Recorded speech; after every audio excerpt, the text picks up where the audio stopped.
नमस्कार, आदाब। Crime petrol Dastak में आप सबका स्वागत है।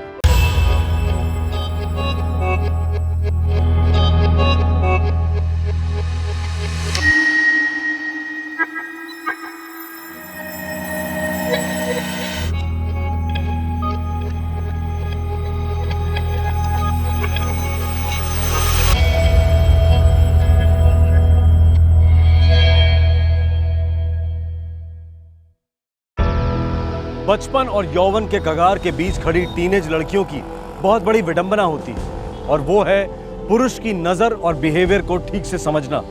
स्नेह, दोस्ती और वासना के बीच अंतर भांपने में बहुत कंफ्यूजन होता है, समय लगता है। अब कोल्ड ड्रिंक का ही उदाहरण लीजिए। वैसे एक सिंपल सा ऑफर जान पड़ता है, पर क्या पता मासूमियत के प्याले में वैश्यत का जहर घुला हो, बकरी के रूप में सामने भेड़िया खड़ा हो।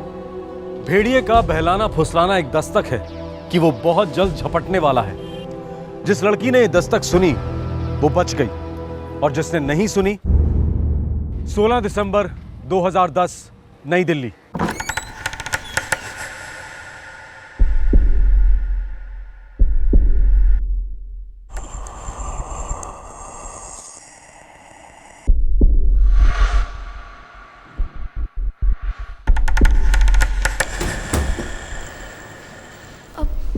आपने तो कहा था कि अपने मम्मी पापा से मिलवाना है। कहाँ है वो? कहीं बाहर गए होंगे, आ जाएंगे।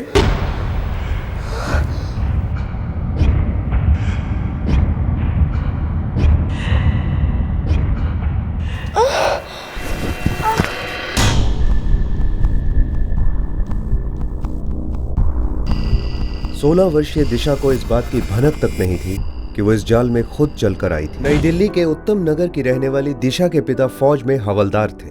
दिशा 11वीं क्लास की स्टूडेंट थी। दिशा, वो मेडिकल एंट्रेंस एग्जाम की तैयारी कर रही थी जो उसने 12वीं के बाद देना था। दिशा कैसी है तुम? ठीक हूँ भैया, आप कैसे हो? अरे जैसे कल था वैसे आज हूँ। अरे इन किताबों की तलाश थी ना तुम्हें? अरे वाह, मेडिकल की books. Thank you so much भैया। ओए चुप कर, थैंक्स की बच्ची। थैंक यू सो मच भैया। तू डॉक्टर बनेगी तो सारे मोहल्ले का फायदा होगा। हाँ, मन लगाकर पढ़ियो, समझी? जरूर भैया, मैं पूरी कोशिश करूंगी। जय दिशा के परिवार से परिचित था। उसका प्रॉपर्टी का बिजनेस था और ऑफिस दिशा के घर के बगल में ही था। मम्मी, मम्मी मैं जा रही हूँ, मुझे कोचिंग क्लास के लिए बहुत लेट हो रहा है। कहीं नहीं जाओगी तुम दिशा। गरम गरम खाना तैयार है, पहले खाना खा लो। और अगर तुम्हें देरी हो रही है तो रोहित छोड़ आएगा ना तुम्हें, वो पहुंचा देगा। ओहो, मेरी डॉक्टरली बिटिया लौट आई स्कूल से। पापा, आपसे कितनी बार कहा है मुझे डॉक्टर नहीं मत बुलाया करिए, जब बन जाऊंगी तब कहिएगा। अरे पापा, हमारी छोटिया का डॉक्टर ना भी बन पाई ना, कंपाउंडर जरूर बन जाएगी। Really? हाँ। तो बेट लगाएंगे रोहित भैया? जब मैं डॉक्टर बनूंगी तब आप कंपाउंडर बनेंगे मेरे। डन कर दे? बच्चों 2:45 बज गए, बाकी बहस सफर करते करते कर लेना, ठीक है? दिशा, फौजी की बेटी हो, कहीं लेट नहीं पहुंचते। Yes papa.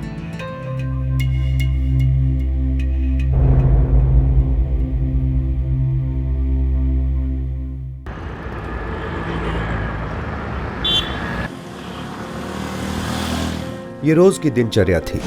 ठीक 3 बजे रोहित दिशा को जनकपुरी में उसके क्लासेस तक ड्रॉप करता था। चल, ठीक 7 बजे पहुंच जाऊंगा तुझे लेने। वो तो आप रोज ही आते हो भैया। हाँ हाँ, फिर भी बता रहा हूँ, अकेले से कहीं मत निकल जाना। वो भैया, मैं बच्ची नहीं हूँ। एग्जैक्टली, इसीलिए बोल रहा हूँ।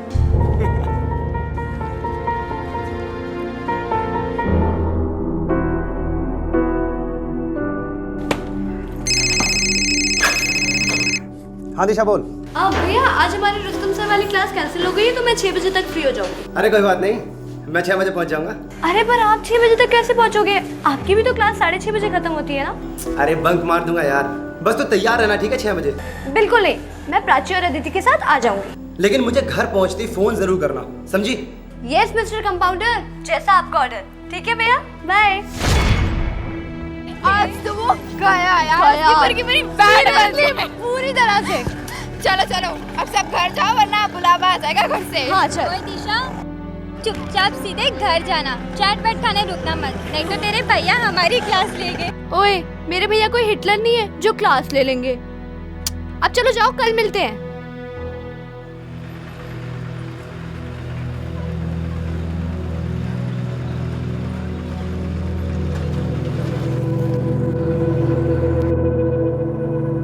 दिशा कहाँ जा रही हो? घर जा रही थी भैया। रोहित कहाँ है? वो आज मेरी क्लास जल्दी खत्म हो गई थी ना, इसलिए। ओके, चल चल चल चल, आजा, मैं ड्रॉप कर देता हूँ, आजा। अरे नहीं भैया, आप तो इस तरफ जा रहे हैं ना, आपको उल्टा पड़ेगा, मैं चली जाऊंगी। एक चीज होती यू टर्न, सुना तो होगा। पर भैया आप खामखा तकलीफ कर रहे हैं, मैं चली जाऊंगी। रोहित गाड़ी में होता तो तुझे इस तरह अकेले घर जाने देता? नहीं ना। चुपचाप बैठ जाओ। डॉक्टर दिशा बैठो। चल चल, बैठ बैठ बैठ।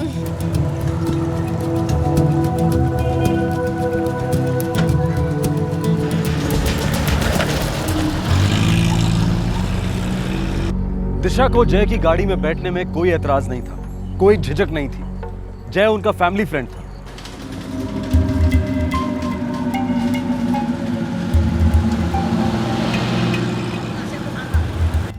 अरे जय भैया, हम अपनी कॉलोनी तो पास कर चुके हैं। जरा मेरे घर आते हैं, फिर ड्रॉप करता हूँ। हाँ? पर क्यों भैया? अरे वो मेरे पेरेंट्स से तुम्हें मिलवाना था। क्यों जय भैया? बस हमारे एरिया के होने वाली डॉक्टर से मिलना चाहते हैं। पर वो क्या है ना, घर में मम्मी पापा रोहित भैया सब मेरा वेट कर रहे होंगे। दिशा 2 मिनट की तो बात है, मम्मी पापा से मिल लेना, फिर वहां से तुरंत यू टर्न समझती हो ना? जय से लगभग रोज मुलाकात होती थी दिशा की, सालों की पहचान थी। जय पर शक करना दिशा का जहन कबूल ही नहीं कर पा रहा था। तू यहीं बैठ दिशा, मैं पापा के दवाइयाँ ले आता हूँ, ठीक है?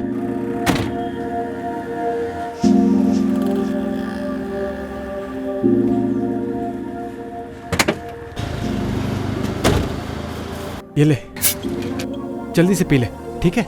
फिर मम्मी पापा से मिलते हैं, फिर सीधे तेरे घर। नहीं भैया ठीक है, अब चलिए। ओहो, फॉर्मेलिटी बहुत करती है तू, पी ना।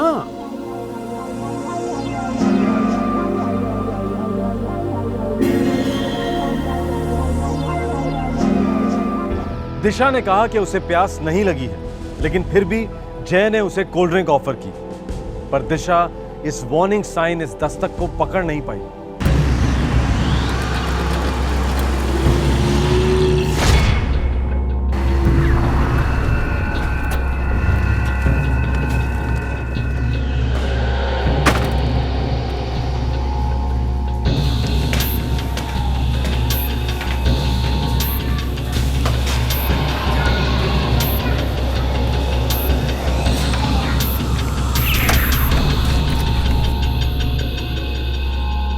फ्लैट के दरवाजे पर ताला लगा हुआ था, लेकिन फिर भी दिशा को जय के इरादों पर शक नहीं हुआ।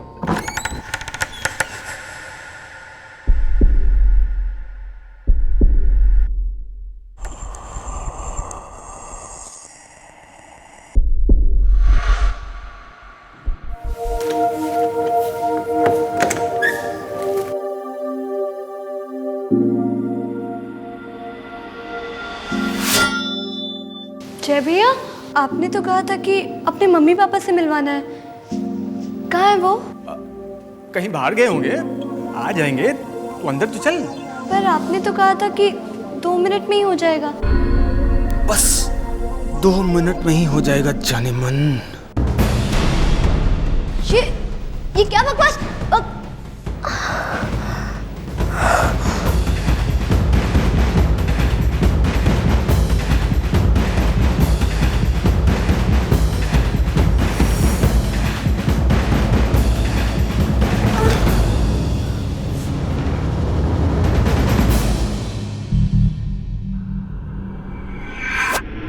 दिशा के कोल्ड ड्रिंक में जय ने नींद की गोलियां मिला दी थी। आपके द्वारा डायल किया गया नंबर फिलहाल स्विच ऑफ है। पहले मेरा फोन काटा और स्विच ऑफ कर दिया पापा। रोहित, तूने उसे अकेले आने को दिया? आई एम सॉरी पापा, मुझसे बहुत बड़ी गलती हो गई।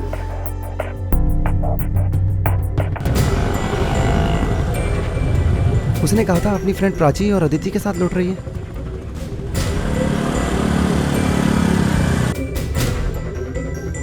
हाँ भैया, वो हमारे साथ ही लौटी थी। विकासपुरी तिराहे पर हम हमारे रास्ते गए और वो अपने। अच्छा, वो किसी से बात कर रही थी क्या, या किसी ने उसे रोका और लिफ्ट दी क्या? नहीं पता भैया, हम तो बस वहाँ से चले गए। फिर क्या हुआ मुझे कुछ नहीं पता। जनकपुरी, विकासपुरी, उत्तम नगर, इन इलाकों का चप्पा चप्पा छान मारा गया। रोहित और दिशा के पिता ने कोई कसर नहीं छोड़ी। सभी सहेलियां, जान पहचान के लोग, सभी से पूछताछ की गई। सभी का एक ही जवाब था, हमने दिशा को नहीं देखा।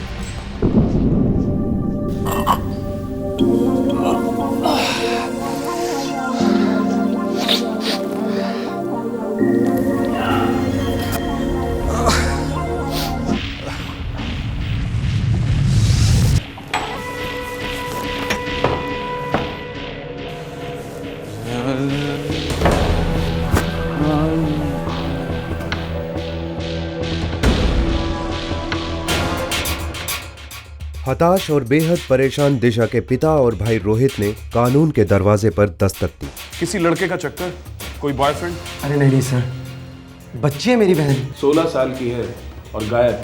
देखिए, पढ़ाई के अलावा कुछ नहीं सोचती थी दिशा। कुछ गलत जरूर हुआ है उसके साथ इंस्पेक्टर साहब। लास्ट टाइम कब बात हुई? शाम 5 बजे उसने अपनी क्लास से फोन किया था, लेकिन जब आने में बहुत लेट हो गया तो मैंने कोशिश की उसको फोन करने की, लेकिन पहले उसका फोन काटा गया सर और बाद में वो फोन किया। मैंने लगातार कोशिश की उससे बात करने की, लेकिन कोई बात नहीं हो पाई सर। पहले कभी हुआ है ऐसा? मैंने अभी भी कहा ना आपसे इंस्पेक्टर साहब कि वो पढ़ाई के अलावा कुछ और नहीं सोचती थी। मैं पहली बार, दूसरी बार, तीसरी बार, ये क्या है सब कुछ? मैं फौजी हूँ, मेरी 16 साल की बेटी गायब हुई है। हर सेकंड खतरा उस पर बढ़ता जा रहा है, और आप क्या आप उसके कैरेक्टर पर शक कर रहे हैं? हवलदार साहब, शांत हो जाइए, शांत हो जाइए प्लीज। बिना डिटेल्स के अंधेरे में तीर चलाने का क्या मतलब? फौजी हैं आप, समझते होंगे इन बातों को। आखिरी बार कहा? विकासपुरी तिराहा सर, अपनी फ्रेंड्स के साथ, और उसी तिराहे से वो लोग अलग अलग हुए थे सर। सारी जानकारी बारीकी से नोट करने के बाद पुलिस तुरंत इस केस में कूद पड़ी। सिंह, बच्ची का फोन सर्विलेंस पर डाल दो, लोकेशन ट्रैक करो, double up. Yes sir.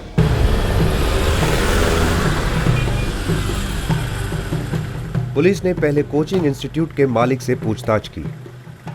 Oh no, दिशा का कोचिंग क्लास के किसी भी लड़के के साथ कोई चक्कर हो ही नहीं सकता। It's not possible.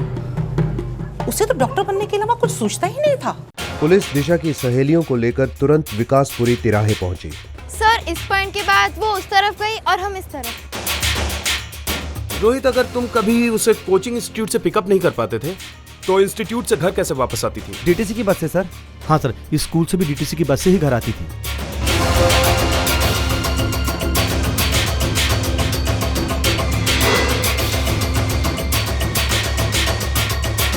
विकासपुरी तिराहे के पास फुटपाथ पर सोए लोगों से पुलिस ने पूछताछ की।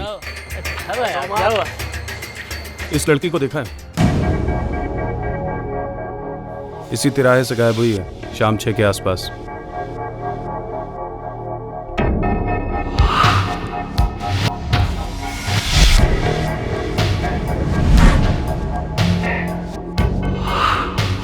हाँ साहब, देखा है।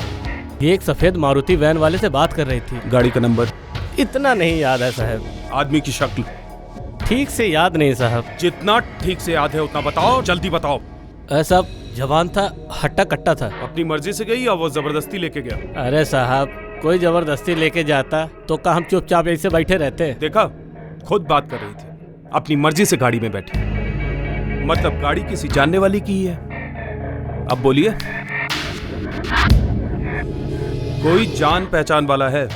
सफेद मारुति वैन वाला। सर, लड़की का सेलफोन लास्ट द्वारका इलाके में एक्टिवेट था सर। उसके बाद से उसका फोन स्विच ऑफ है सर।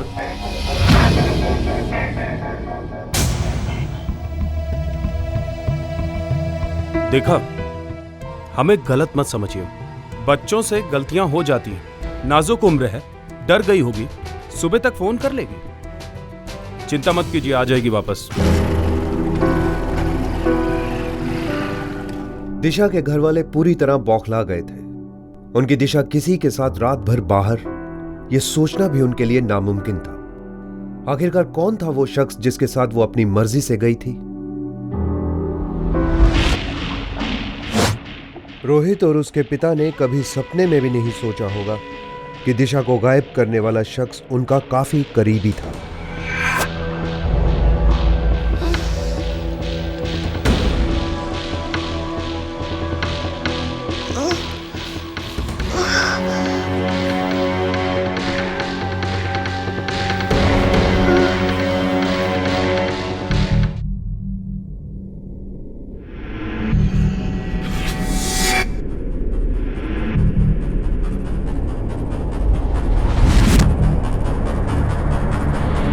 बस 2 मिनट में ही हो जाएगा जाने मन।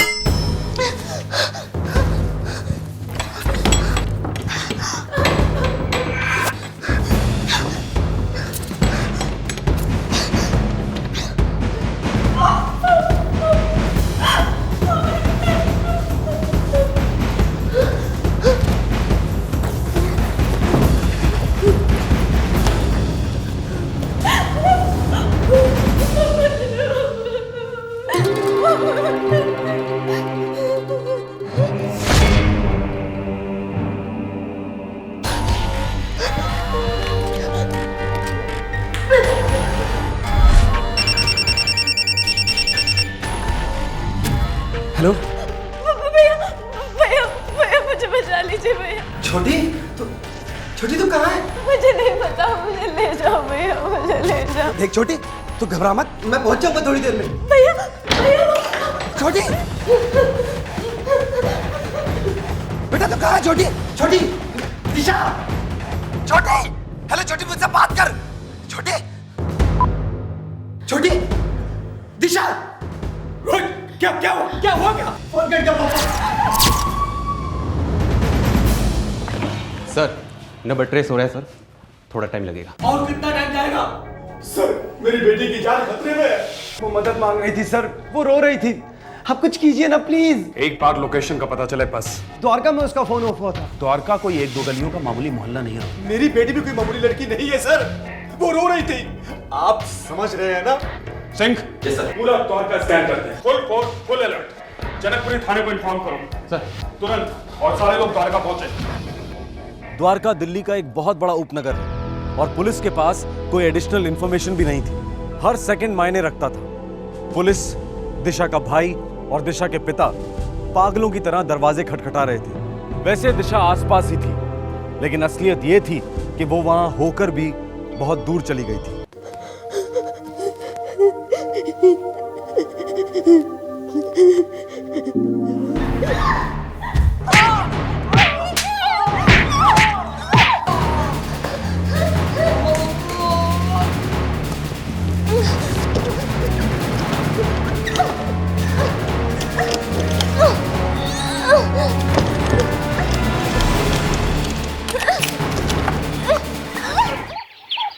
सूरज निकल आया, पर अंधेरा ज्यों का त्यों था।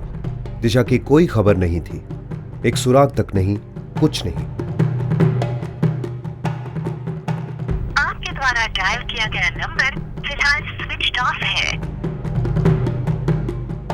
सर वो सेल नंबर द्वारका इलाके का ही था। क्या हुआ सिंह साहब? सेल नंबर द्वारका का था, सेल टावर मार्केट एरिया में है सर, लेकिन सेल फोन की एग्जैक्ट लोकेशन पता नहीं चल पा रही है सर। किसके नाम का नंबर है ये कोई जय यादव? जय यादव कौन है ये जय यादव? प्रॉपर्टी डीलर है सर, मैं उसे अच्छी तरह जानता हूँ सर। हम सब उसे अच्छी तरह से जानते हैं, लेकिन छोटी उसके साथ क्यों गई होगी और कहाँ गई होगी सर? रहता कहाँ है? सर मैं उसका घर नहीं जानता हूँ, लेकिन उसकी दुकान जरूर जानता हूँ।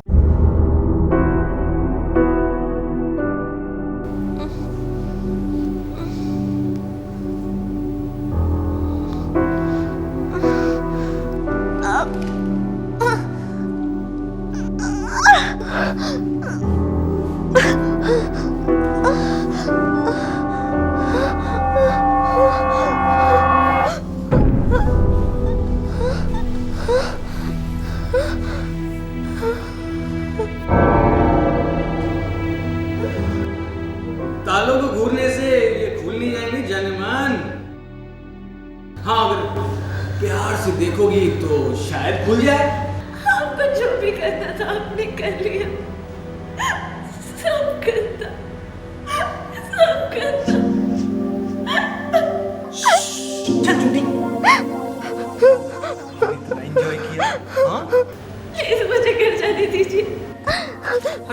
जाने की बात कर रही है?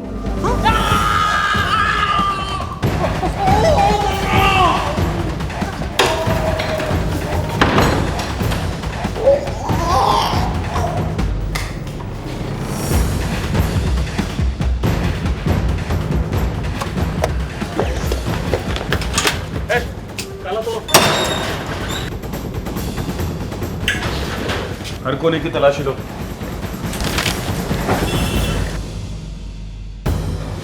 दिशा, दरवाजा खोल। दिशा, दरवाजा खोल।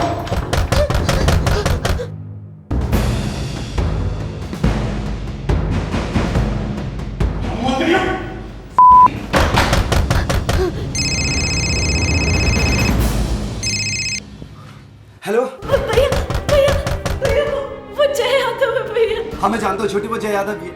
तू इसी के साथ है ना? हाँ देख देख, तू मुझे सब बता, कहाँ रहता है वो, और तू इस वक्त कहाँ है? पता नहीं भैया, मुझे नहीं पता, मुझे नहीं पता भैया। इससे बात करी तू? मेरी छोटी, द्वारका में ही है ना तू? हाँ देख, याद करके बता, याद करके मुझे बता, मैं अभी पहुंचता हूँ। मुझे कुछ याद नहीं आ रहा भैया, मुझे कुछ याद नहीं आ रहा, मुझे कुछ याद नहीं करना भैया। मुझे मम्मी के पास जाना है भैया, सब गंदा हो गया भैया, सब गंदा। मुझे ले जाओ यहाँ से भैया प्लीज। क्या कह रही है बच्चा? छोटी! क्या हुआ? मैं उधर आप जाते को जिंदा नहीं छोड़ूंगा सर। उसने अपना एड्रेस बताया? एड्रेस बताया उसने? कहाँ है? दिशा है कहाँ? गोली मार दीजिएगा उसको सर, जान से मार दीजिएगा उस कुत्ते को। बताया उसने कुछ? बताया। लोकेशन ट्रेस हो गई है सर। टावर लोकेशन के हिसाब से द्वारका सेक्टर 16B में शास्त्री कॉम्प्लेक्स में ये नंबर ट्रेस हुआ है। मूव, चलो, फास्ट। ताली। कहाँ भाग रही है?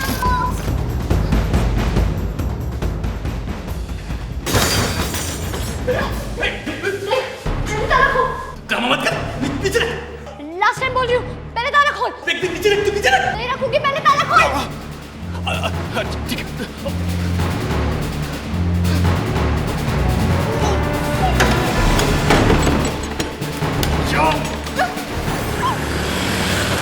पुलिस तुरंत दिशा के भाई और पिता के साथ द्वारका सेक्टर 16B के शास्त्री कॉम्प्लेक्स के लिए रवाना हुई। सर, इस बिल्डिंग के वॉचमैन ने बताया कि रात एक आदमी आया था मारुति वैन में और उसके साथ एक लड़की थी और वो इसी बिल्डिंग के 1353 नंबर रूम में रहते हैं। जी सर।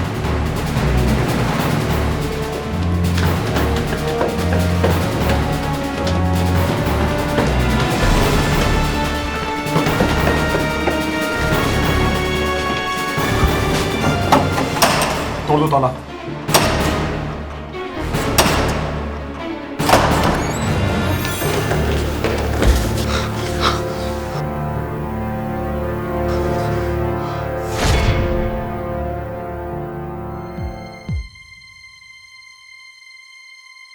दिशा, दिशा, दिशा, दिशा। ओहो, मेरी डॉक्टरली बिटिया लौटा है स्कूल से। पापा, आपसे कितनी बार कहा मुझे डॉक्टर नहीं मत बुलाया करिए, चाहे पहचान नहीं करते हैं। देख छोटी, देख भैया है। ठीक 7 बजे पहुंच जाऊंगा तो चलेंगे, अकेले कहीं मत निकल जाना। मैं तुझसे कुछ कभी नहीं मांगूंगा, तू उठ जा। जी नहीं सर, मैंने कोई भी चीखने चिल्लाने की आवाज नहीं सुनी, न कुछ सुना न देखा। इस जय यादव को कितनी अच्छी तरह से जानते हैं आप लोग? जी, एक नंबर का छिछोरा है, बदमाश है। कहने को तो प्रॉपर्टी दलाल है, लेकिन हर दूसरे रोज एक नई लड़की को लाता है यहाँ। हमने सोसाइटी के सेक्रेटरी को कितनी बार बताया कि ऐसे किराएदार मत रखा करो। ओह, तो ये इसका फ्लैट नहीं है? अरे नहीं, ये तो सिर्फ अपनी अय्याशी के लिए इस्तेमाल करता है। उसका घर तो सुना है हस्तसाल में कहीं है।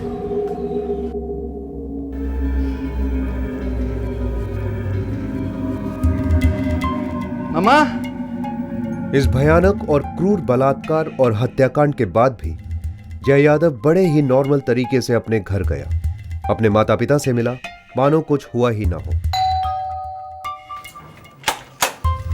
जय यादव है। क्या काम है? बताता हूँ। अरे अरे अरे अरे अरे हमारे घर में ये क्या? यहाँ छुप के बैठा है साले। मैंने क्या किया? दिल्ली पुलिस को चकमा देगा। अरे क्या कर रहे हो? क्या किया है मेरे बच्चे ने? चुप, एकदम चुप। आपके बच्चे ने बच्ची की जान ली है। मारूं नहीं तो क्या करूं? पूजा करूं? आरती उतारूं इसके? बताओ सर, हमारा अफेयर था सर, हम तो सिर्फ एंजॉय कर रहे थे। जय यादव ने पुलिस से एक भद्दा और घटिया झूठ बोलने की कोशिश की। उसका कहना था कि दिशा बेहद बदचलन थी और उसने खुद फोन करके मिलने का प्लान बनाया था। बोल सच, एक बार भी और झूठ बोला ना तो बस, फिर तो बोलेगा ही नहीं। सच सच बोल। बोल क्या किया बच्चे के साथ? मारा क्यों उसको? ड्रामा कर लेते सर। मैंने बोला था उसको मैं घर छोड़ दूंगा, लेकिन नहीं, हीरोइन बन रही थी सर। मेरा मोबाइल छीन लिया, भाई को फोन कर दिया सर। खून से लथपथ चाकू, दिशा का बैग, दिशा का सेल फोन, सभी उस फ्लैट से बरामद हुए। जय के खिलाफ चार्जशीट में इन सभी चीजों की एक अहम भूमिका बनी। दिशा सिर्फ 16 साल की थी, एक होनहार स्टूडेंट जो डॉक्टर बनना चाहती थी।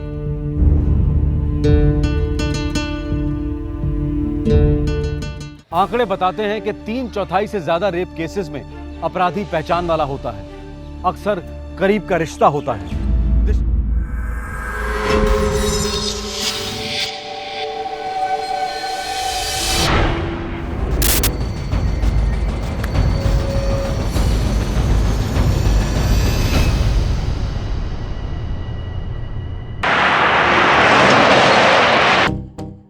पैसा सबको प्यारा है, जिसके पास है वो और चाहता है, जिसके पास नहीं है वो बहुत ज्यादा चाहता है। और पैसा सबको जल्दी चाहिए। पैसे की तड़प लालच पैदा करती है और लालच से जुर्म जन्म लेता है।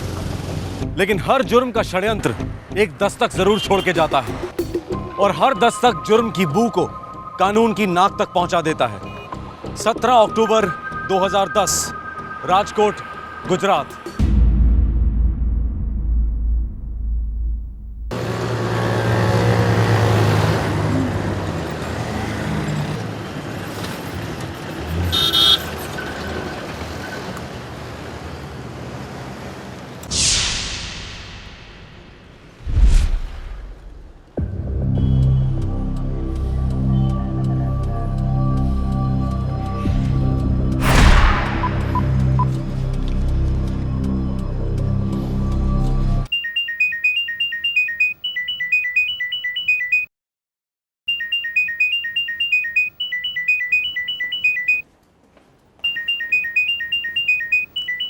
अरे संदीप नो છે। हेलो संदीप, क्या છે बेटा तू? बापूजी मैं प्रभु काका के घर जा रहा हूँ। अरे अचानक से? अचानक नहीं बापूजी, थोड़ा काम है। अरे लेकिन बोल के तो जाना चाहिए था, हम अचानक निकली गयो तू।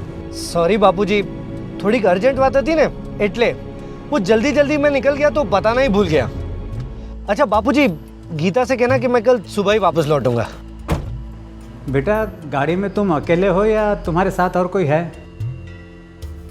हाँ, एक आदमी है मेरे साथ में, उसकी बाइक खराब हो गई है ना, इसलिए उसे पेट्रोल पंप तक लिफ्ट दे रहा हूँ बापूजी।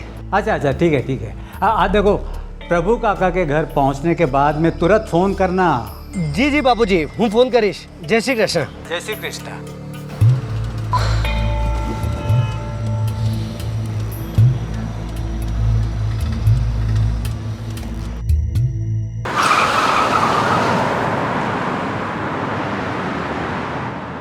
दादाजी दादाजी, कौन बोल रहे हो जी? पापा नहीं आ रहे हैं। हाँ बेटा, पापा है ना, कल सुबह आने वाले हैं। दादाजी, हाँ? पापा मेरे लिए बैट बॉल लाएंगे। हाँ, कल सुबह वो बैट बॉल लेके आएंगे तुम्हारे लिए। पढ़ा देखो। और गीता बेटा, संदीप आज रात को नहीं आने वाला है, वो प्रभु काका के यहाँ रुकने वाला।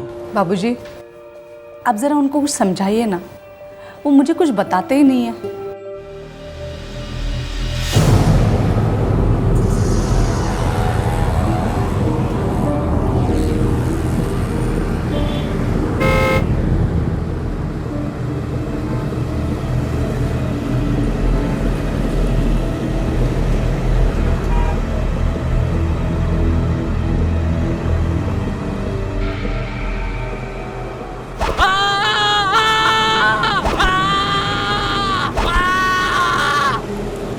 अपने पिता से फोन पर बात करने के ठीक आधे घंटे के बाद संदीप पारेख का मर्डर हुआ। Cold blooded murder. इस जुर्म को रोशनी में आते आते काफी रात हो चुकी थी। राजकोट पुलिस देर रात को अपनी रेगुलर पेट्रोलिंग कर रही थी। तभी उन्हें एक कार हाईवे के किनारे संदिग्ध हालत में दिखाई दी।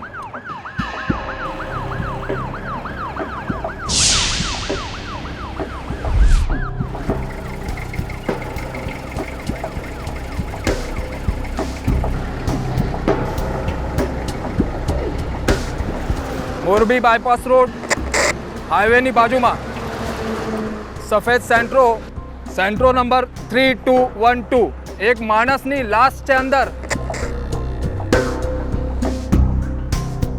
सर संदीप पारेख नाम है। पता नीलकंठ सोसाइटी भक्ति नगर। फैमिली को इन्फॉर्म करो। जी सर। सर बॉडी के पास मोबाइल भी नहीं है। कार में झड़प के निशान है और खून का हथियार कार में ही है। सर ये रहा हथियार।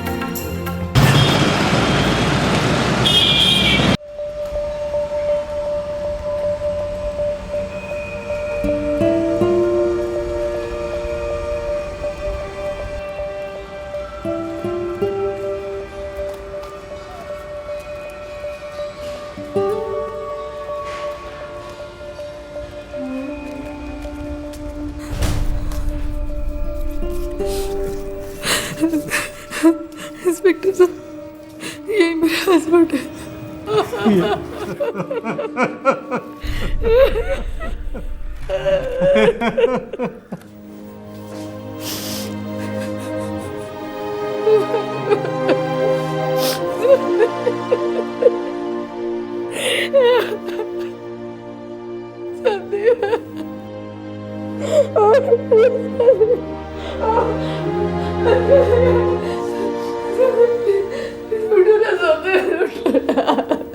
मोरबी बाईपास रोड पर हमें बॉडी मिली है।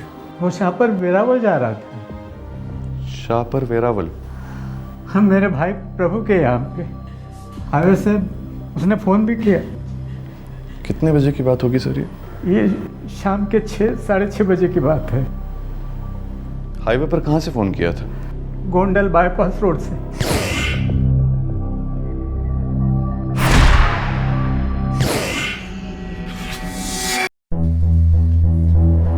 सर पोस्टमार्टम रिपोर्ट कहती है मर्डर 7:45 और 7 के बीच हुआ है। संदीप पारेख ने आखिरी फ़ोन अपने पिताजी वल्लभ पारेख को किया, उसके बाद उसका मोबाइल स्विच ऑफ दिखा रहा है और ये फ़ोन हुआ है गोंडल बाईपास रोड से। लेकिन सर बॉडी जहाँ से मिली वो गोंडल बाईपास से ज़्यादा दूर नहीं है, 10-15 मिनट की दूरी पे। टायर मार्क्स चेक किए सर, क्लीन है। रात लगाकर कोई बैठा नहीं था। तो इसका मतलब ये हुआ कि खूनी गाड़ी में ही बैठा था। Right sir.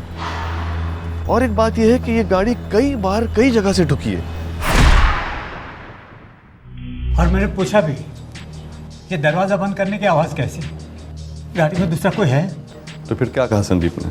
उसने कहा कि किसी की मोटरसाइकिल ख़राब हो गई है तो उस आदमी को लिफ्ट दे रहा है। कहाँ तक लिफ्ट देने वाला था वो? ये पेट्रोल पंप तक। इस गाड़ी का इससे पहले कभी एक्सीडेंट हुआ है? एक बार नहीं, 2 बार हुआ।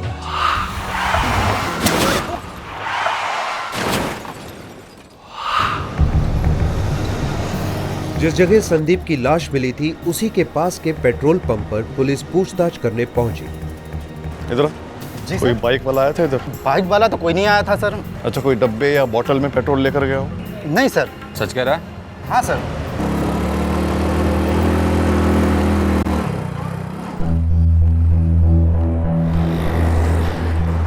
सर आगे पीछे 3 मील तक देखा, कोई भी बाइक कोई भी स्कूटर नहीं मिला। नाकाबंदी और राउंड अप वालों से बात हुई? यस सर, वही उनसे, उन्होंने भी कहा कि कोई भी ऐसी बाइक खराब नहीं मिली। तो इसका मतलब ऐसी कोई बाइक थी ही नहीं? नहीं सर। संदीप ने अपने पिता से झूठ क्यों बोला? कुछ छुपा रहा होगा, और वैसे भी ये खून पैसों के लिए नहीं हुआ है। हाँ सर, वल्लभ पारेख ने भी कहा कि उस वक्त उसके पास कुछ खास पैसे नहीं थे। और खूनी गाड़ी लेकर भी नहीं भागा है। मतलब कोई पुरानी दुश्मनी होगी। शायद काम करो, संदीप और उसकी फैमिली का पूरा बैकग्राउंड चेक करो। Yes sir. चिट्ठा खोल डालो।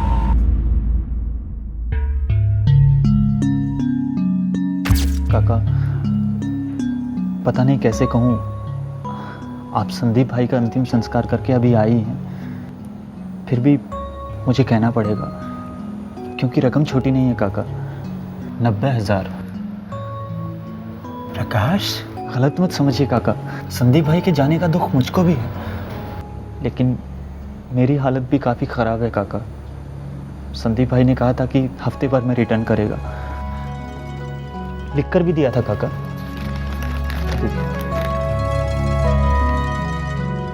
बेटा प्रकाश। जी काका। संदीप आज होता तो तुम्हारे पैसे लौटा देता था ना वो? बिल्कुल लौटा था काका। बस तो अपने दोस्त के ज़बान पे भरोसा रखो। 4 साल तुमने उसके साथ में काम किया है, मिल जाएंगे तुम्हारे पैसे, मिल जाएंगे। 2-4 दिन आगे पीछे हो सकते हैं। परसों तक हो जाए तो अच्छा है। ठीक है।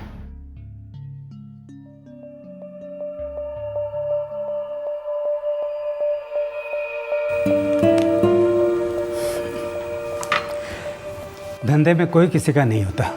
एक तो मैं अपना इकलौता बेटा खो चुका हूँ और उसी के दोस्त लेनदार बनकर मेरे सामने आ जाते हैं। बाबूजी, संदीप के कबर्ड से मुझे कुछ मिला। क्या बेटा? संदीप ने एक बड़ी इंश्योरेंस की पॉलिसी निकलवाई थी। हाँ? अगर हम उसे क्लेम करेंगे तो सबका कर्जा उतार सकेंगे।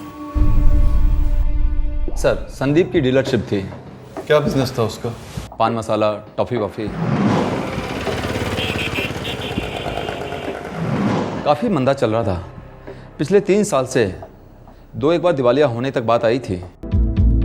अरे ये सारे पॉलिसीज मिलाकर 1.5 करोड़ के आसपास की रकम बनती है। और इसमें से कुछ पे डेट्स देखिए बाबूजी, कुछ सिर्फ 2-3 महीने पहले निकाली गई हैं। इसके बारे में उसने तुम्हें कभी बताया नहीं? नहीं बाबूजी। संदीप के पिता वल्लभ भाई गोंडल को बिलोंग करते हैं। 20 साल से फैमिली राजकोट में सेटल्ड है। क्या बिजनेस करते थे? प्रॉपर्टी, लेकिन पिछले 10 साल से हालत खराब है। शायद अब धंधा बहुत अच्छा है, बहुत बुरा चलता है तो दुश्मनियां बनती हैं, और ये दुश्मन अक्सर अपनों में ही होते हैं। बापूजी, मैं प्रभु काका के घर जा रहा हूँ। उस दिन शाम को संदीप का फ़ोन आया था, बोला था कि वो आ रहा है। रिश्तेदारी आपकी उनकी? मैं सगा काका हूँ उसका। इसके अलावा आपका उसका और एक रिश्ता है, पैसे का लेन देन चलता था। वो तो हमारी पूरी बिरादरी में चलता है। उस शाम संदीप आपके पास किस लिए आ रहा था? बोला बिजनेस के बारे में कुछ बात करनी। मैंने कहा था बेटा, 2 साल हो गए हमारी शादी को हुए। मेरे संदीप भैया बहुत अच्छे आदमी थे सर। संदीप भैया ने तो कभी किसी का कुछ नहीं बिगाड़ा। पता नहीं क्या मिला उन्हें मारकर। भगवान का आदमी था मेरा भाई। जितना अच्छा भाई, उतना अच्छा बेटा, उतना अच्छा बाप था। इतने अच्छे आदमी का कोई मर्डर क्यों करेगा? कोई पुरानी दुश्मनी? दुश्मनी का तो कोई चांस ही नहीं है सर। संदीप भाई तो हम बहनों के साथ भी कभी लड़ते नहीं थे, किसी के साथ ऊंची आवाज में बात तक नहीं करते थे। मैं उनके अंडर काम करता था सर, कई साल किया। काम क्यों छोड़ा? ऑफर अच्छा मिला साहब, तनख्वाह भी ज़्यादा थी। संदीप भाई खुद बोले, मैं इतना ऑफर नहीं कर सकता, तू जा, सोच मत, दोस्ती वैसी ही रहेगी। मतलब दोस्ती गहरी थी? बिल्कुल सर। तो फिर तो वो आपके साथ प्राइवेट बातें भी शेयर करते होंगे? संदीप भाई ने कभी मुझे कुछ नहीं बोला, बहुत भले इंसान थे, कभी किसी के साथ कोई बैर नहीं। बस धंधा थोड़ा डाउन था तो परेशान रहते थे। पुलिस ने संदीप के हर रिश्तेदार, हर दोस्त, हर एम्प्लॉय से पूछताछ की और सभी का यह कहना था कि संदीप की किसी से कोई दुश्मनी नहीं थी। पुलिस को इन सभी में से किसी पर शक भी नहीं हो रहा था। फिर किसने किया था संदीप का खून और क्यों? देखिए, इंश्योरेंस के क्लेम के पेपर तो सारे सही हैं। हाँ। वेरिफिकेशन भी हो चुकी है, पर एक अड़चन है। अब क्या है ऑफिसर? देखिए, मिस्टर संदीप पारिक ने 7 अलग-अलग कंपनियों से जीवन बीमा कराया है। तो अड़चन है, और अड़चन ये है मैम कि हमारी कंपनी को नहीं पता है कि उन्होंने दूसरी कंपनी से भी इंश्योरेंस लिया हुआ है। आपकी कंपनी को इससे क्या मतलब है? आपका प्रीमियम तो बराबर भरता था वो, और दूसरे कंपनी से लेता भी है तो इसमें कोई गुनाह नहीं है। ऐसा कहीं लिखा है क्या? दरअसल ऐसा लिखा है सर। देखिए सर, हमारी कंपनी कुछ रूल्स हैं, कुछ क्लॉजेस हैं। आपको दूसरी कंपनी की जो पॉलिसीज होती हैं वो डिक्लेयर करनी पड़ती हैं, और अगर ऐसा नहीं होता है तो वायोलेशन है। मिस्टर ठक्कर, मेरे पति की बेवक्त मौत हुई है। हमारी सालों की मेहनत की कमाई मेरे पति ने आपकी कंपनी को प्रीमियम के तौर पे दी है। वो पैसे हमें क्यों नहीं मिल सकते? वो हमारे बनते हैं, हमारे हैं, हमारा हक है वो। देखिए, मैं हकों की नहीं, कानून की बात कर रहा हूँ मिसेस पारिक, और आपके पति ने जो किया है उसे फ्रॉड भी कहा जा सकता है। ए चुप सर, लेकिन एक शब्द भी बोलो मत। मैं अब तुम्हें और तुम्हारी कंपनी को कोर्ट ले जाऊंगा। देखिए वल्लभ भाई, जब भी कोई जीवन बीमा पॉलिसी निकालते हैं ना, तो वो कंपनी दूसरी कंपनीज की पॉलिसीज के बारे में मालूमात चाहती हैं। अरे तो होते नहीं क्या किसी के पास 2-4 कंपनी की पॉलिसियाँ? होती क्यों नहीं है, मेरी खुद की 3 है। फिर देखिए, मैंने हर कंपनी को डिक्लेयर किया है क्योंकि ये रूल है, और संदीप ने डिक्लेयर नहीं किया था। अरे तो डिक्लेयर नहीं करने से क्या होता है? साथ की साथ कंपनियां कोर्ट में उतरेंगी, बोलेगी कि देखिए जी रूल्स को तोड़ा गया है, हम पैसा नहीं देंगे। और सच कहूँ तो ये उनका हक बनता है। और हमारा कोई हक नहीं बनता। 1.5 करोड़ का सवाल है, हम कोर्ट में लड़ेंगे। 1.5 करोड़ की जीवन बीमा पॉलिसीज 7 अलग अलग कंपनी से खरीदी गई। उनमें से कुछ मौत के 2 महीने पहले खरीदी गई, और अब ये 1.5 करोड़ रुपए संदीप की पत्नी और पिता को नहीं मिलने वाले थे। संदीप की सिर्फ एक गलती के कारण। उसने सारी पॉलिसीज डिक्लेयर नहीं की थी, पर फिर भी उसका मर्डर क्यों हुआ? क्या उन पॉलिसीज का उसकी हत्या से कोई संबंध था? संदीप परीक मर्डर केस की इन्वेस्टिगेशन को 3 महीने हो चुके थे, पर अब तक पुलिस को कोई सुराग नहीं मिला था। आखिरकार इस केस को अनडिटेक्टेड करार दिया गया और केस की फाइल क्राइम ब्रांच के टेबल पर आ पहुंची। खून अक्टूबर 2010 में हुआ था, और अब जनवरी 2011 में यह केस क्राइम ब्रांच के पास आया। किसी भी केस का क्राइम ब्रांच के पास आना मतलब उस केस के हल होने के चांसेस बढ़ जाते हैं, उम्मीद जग जाती है। दूसरी तरफ संदीप के पिता वल्लभ भाई उम्मीद ना हारने की पूरी कोशिश में थे। इंश्योरेंस कंपनीज के साथ अदालत में घमासान युद्ध शुरू हो चुका था।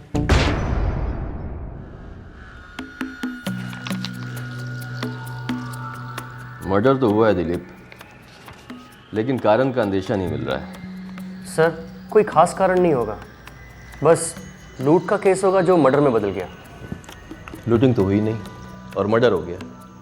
सिर्फ एक मोबाइल फ़ोन गायब है, यहाँ तक कि कादिल अपना हथियार भी पीछे छोड़ गया है।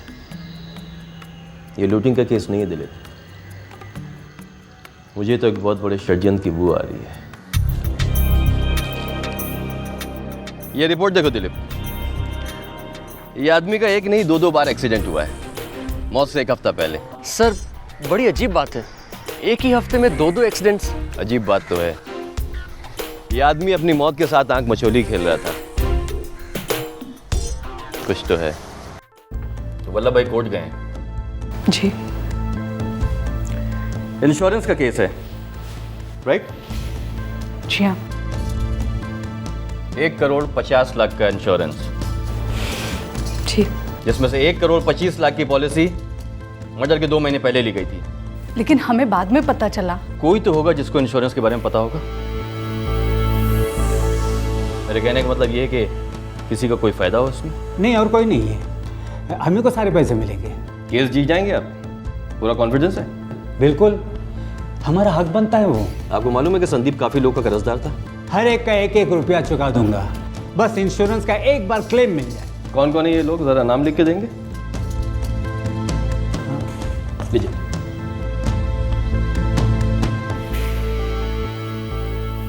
संदीप के मर्डर के पीछे एक सोची समझी साजिश की बू नजर आ रही थी। संदीप के सभी कर्जदारों से पूछताछ चल रही थी, सभी कोऑपरेट कर रहे थे, सिवाय एक के जो क्राइम ब्रांच से नजरें चुरा रहा था। सर, मैंने उस बंदे प्रकाश गाला को 2 बार फ़ोन किया, आदमी भी भेजा उसके यहाँ, पर उसने ना तो कोई रिप्लाई दिया और ना ही थाने पर आया। सर, संदीप ने प्रकाश गाला को यह खुद लिखित में दिया था। आज 9 अक्टूबर 2010 को मैंने प्रकाश गाला से 90,000 रुपये कैश उधार लिए हैं। 1 हफ्ते में यानी कि 16 अक्टूबर तक मैं ये पैसे प्रकाश गाला को लौटा दूंगा, तो प्रकाश गाला ये रकम मेरे पिता वल्लभ पारिक से बरामद कर सकते हैं। अगर इस दौरान मुझे कुछ होता है, संदीप ने ऐसा क्यों लिखा? सर, मुझे तो ये कोई जाल लगता है। जाल है और ये चिट्ठी भी जाली है।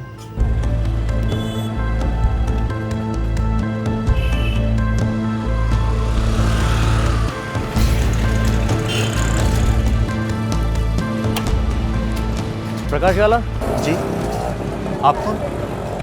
भाई, हम वही हैं जिनका तुम फ़ोन नहीं उठाते हो, जिनके न्योतों को ठुकरा देते हो। पुलिस वाले हैं हम। वो बस वैसे ही सर, थोड़ा सा बिजी था। कोई बात नहीं, अब हम अपने काम में बिजी हो जाएंगे। तो ये बताओ कि पुलिस स्टेशन खुद चलकर आओगे या नाक में रस्सी डालकर घसीट कर ले चलें? ये प्रॉमिसरी नोट यानी कि ये चिट्ठी संदीप ने आपको दी थी मिस्टर प्रकाश गाला? जी सर, साइन भी किया उसने सर। हाँ, साइन भी किया है उसने, और उसमें इसने अपनी डेथ सर्टिफिकेट पे भी साइन कर दिया है। ये चिट्ठी साफ अंदेशा देती है कि संदीप को अच्छी तरह से मालूम था कि उसकी मौत होने वाली है, और वो ये भी जानता था कि उसके पिताजी के पास पैसा नहीं है। फिर उसने किस कॉन्फिडेंस के साथ इसमें यह लिख दिया कि आपके 90,000 रुपए उसके पिताजी चुकाएंगे, वो भी 1 हफ्ते में। क्योंकि उसने अपनी मौत के कुछ दिन पहले 1,25,00,000 की पॉलिसी निकाली थी, और वो ये जानता था कि उसकी मौत के बाद सारा पैसा उसके पिताजी को मिलेगा। अब मैं ये सभी से जानना चाहता हूं कि किसकी ये मिलीभगत है, किस किस को इस इंश्योरेंस के बारे में मालूम था, किसने मर्डर किया है संदीप का। ये तो अच्छा होगा कि अगर आप सच सच हमें जल्द से जल्द बता दें, वरना अगर मैं अपने हिसाब से सच उगलवाऊंगा तो किसी को भी अच्छा नहीं लगेगा। संदीप मेरा इकलौता बेटा था और आप मुझे पे शक कर रहे हैं। वल्लभ भाई, पैसा एक ऐसी चीज है जो बड़े बड़े रिश्तों को इस तरह निकल जाता है, इस तरह।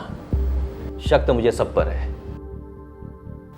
दिलीप, इन दोनों के फोन रिकॉर्ड चेक करो। इन दोनों ने आपस में कब कब कहां और कितनी बार बातें की। Yes sir. फिलहाल तुम मिस्टर प्रकाश गाला को कस्टडी में ले लो।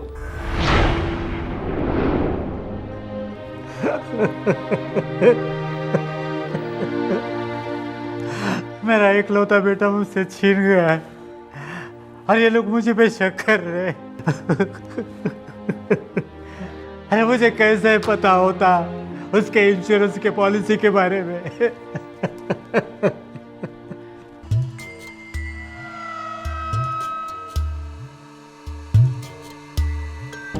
बहुत जल्दी मोबाइल कंपनी से सारे मोबाइल फोन रिकॉर्ड सामने आए, और सामने आया संदीप के कत्ल का कारण, जो बिल्कुल शॉकिंग था, जिस पर विश्वास करना मुश्किल हो। प्रकाश गाला झूठ बोल रहा है, लेके आओ उसे। 17 अक्टूबर की शाम को तुम्हारे सेल फोन का लोकेशन था गोंडल बाईपास, वक्त 6:30 बजे। उसी शाम को संदीप अपने प्रभु काका को मिलने निकला था, गोंडल बाईपास होते हुए।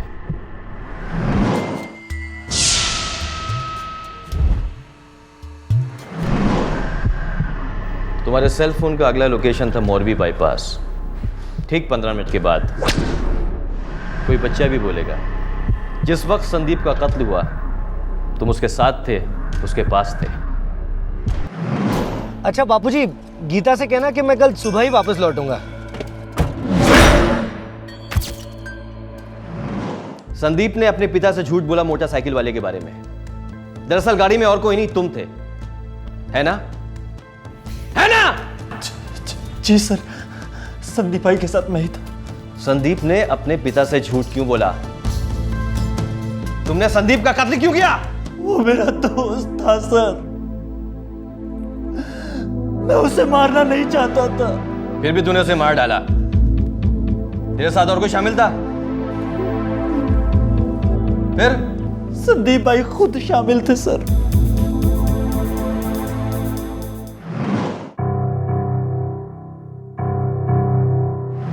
संदीप भाई खुद को मरवाना चाहते थे सर। वो अपनी फैमिली को सड़क पर नहीं देखना चाहते थे सर। अगर खुदकुशी करते तो इंश्योरेंस के पैसे नहीं मिलते उन्हें, इसीलिए एक्सीडेंट की कोशिश की उन्होंने। कई बार एक्सीडेंट के ट्राई किए और नाकामयाब रहे।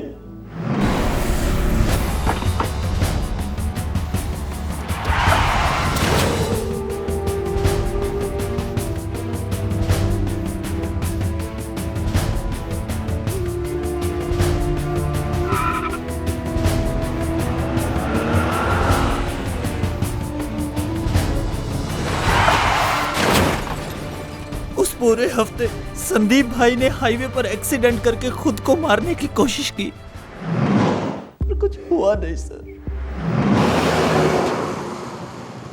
सब कुछ खत्म हो गया यार। इतना कर्जा चढ़ा है कि उतारना नामुमकिन है। ऐसे में धंधा क्या करूंगा यार? संदीप भाई, बस क्या, आपने इससे बुरा टाइम देखा है, चल जाएगा ये टाइम। बस आप दिल लगाकर धंधा कीजिए, आप में है वो ताकत संदीप भाई। नहीं प्रकाश, ये दलदल से बाहर निकलना नामुमकिन है। बस एक ही बात की चिंता हमेशा लगी रहती है कि मैं गीता और आदित्य के लिए कुछ बना नहीं पाया। मैं पूरी तरह से फेल हो गया यार, पूरी तरह से फेल हो गया।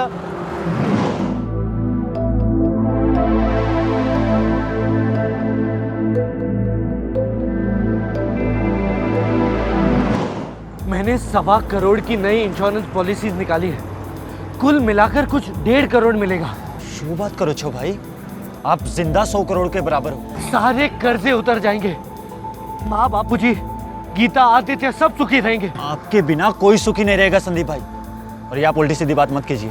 प्रकाश, तू मेरा दोस्त है ना? ये पूछने की बात है क्या भाई? तो बस पूछूंगा नहीं, मैं तुमसे बोलूंगा और तुम वो करोगे। क्या भाई? तुम मेरे परिवार को बचाओगे। अरे भाई, भाभी, आदित्य, बाऊजी, बा के लिए मैं कुछ भी करूंगा भाई। देख, मेरी मौत ही उनकी जिंदगी है। प्लीज मेरे दोस्त, मुझे मेरी मौत तक ले जा। बचा ले मेरे परिवार को प्रकाश, बचा ले मेरे परिवार को प्रकाश, बचा ले मेरे परिवार को यार, मेरे परिवार को बचा ले यार, मेरे परिवार को बचा ले। मैं जो भी हूँ सिर्फ उनके कारण हूँ। बहुत मदद की मेरी, जिंदगी बनाई थी उन्होंने मेरी, और वो मेरे सामने रो रो कर मदद मांग रहे थे सर। एक रस्सी, एक बैग, मुंह में ठूसने का कपड़ा और एक चाकू। संदीप भाई ने अपनी मौत की एकदम डिटेल में प्लानिंग की थी सर। 14 अक्टूबर का डेट तय हुआ था। फिर 17 अक्टूबर क्यों शिफ्ट हुआ? 14 अक्टूबर को उनके मासा का एक्सीडेंट हो गया और वो उनकी मदद करने के लिए गए थे सर। और फिर 17 अक्टूबर को तुमने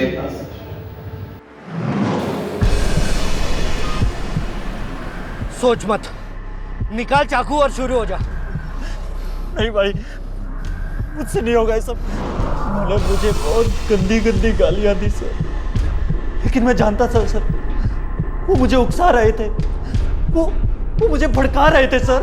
साले अपनी पत्नी की दलाली करेगा, तेरे बेडरूम पे, तेरे बिस्तर पे उसे, और तू उसे देखेगा, ये औलाद देखेगा ना उसे। संदीप भाई ने बोला था कि सेल फोन तोड़ देना, कभी किसी को मिलना नहीं चाहिए।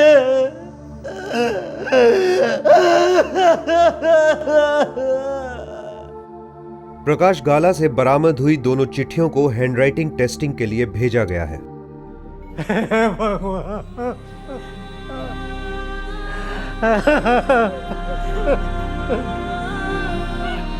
संदीप के माता, पिता और बीवी सोच भी नहीं सकते थे कि उनकी खुशियों के लिए, छोटे से आदित्य के भविष्य के लिए संदीप ने इतना भयंकर षड्यंत्र रचा, पर यह षड्यंत्र नाकाम रहा। अदालत ने इंश्योरेंस कंपनियों के पक्ष में फैसला सुनाया। संदीप परीख के परिवार को इंश्योरेंस का एक पैसा तक नहीं मिला। संदीप पर षड्यंत्र का प्रति आरोप लगाया गया। जीवन बीमा कंपनियों को धोखा देने के षड्यंत्र में अपने दोस्त की मदद करने निकले प्रकाश गाला के जीवन पर अब सवालिया निशान है। आखिरकार उसने हत्या की है, जिसके लिए उसे उम्र कैद हो सकती है। प्रकाश गाला को होने वाले जुर्म की दस्तक मिली थी जब संदीप ने उसके सामने एक वाहियात और खतरनाक प्रस्ताव रखा था। अगर वो उसी वक्त इस दस्तक को सीरियसली लेता और वल्लभ भाई या पुलिस को बताता तो ये जुर्म होता ही नहीं। पर दस्तक सुनने की बजाय प्रकाश गाला खुद मुजरिम बन गया, और वो भी हत्या जैसे संगीन जुर्म का। फिर मिलेंगे। जय हिंद। क्राइम पेट्रोल्स के और भी दिलचस्प कहानी देखने के लिए हमारे चैनल को सब्सक्राइब करें और बेल आइकॉन दबाना न भूलें।